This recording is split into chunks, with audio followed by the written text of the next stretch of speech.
दोस्तों, भोजपुरी रसूम लोकगीत में आप सभी लोगों का स्वागत है।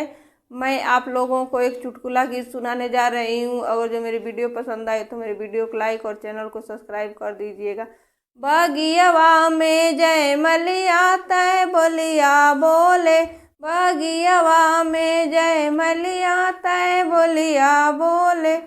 सस बोलिया बोले, सासुर बोलिया बोले, सस बोलिया बोले, सासुर बोलिया बोले।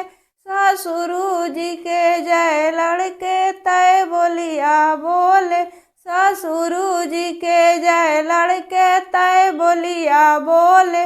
बगियवा में जय मलिया तय बोलिया बोले। सड़किया पे जय ड्राइवर तय बोलिया बोले, सड़किया पे जय ड्राइवर तय बोलिया बोले। जेठ बोलिया बोले, जेठान बोलिया बोले, जेठ बोलिया बोले, जेठान बोलिया बोले।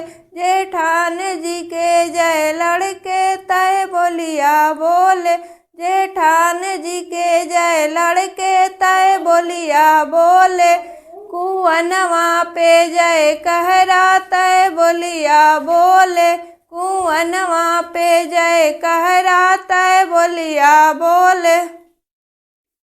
देवर बोलिया बोले, देवरान बोलिया बोले, देवर बोलिया बोले, देवरान बोलिया बोले।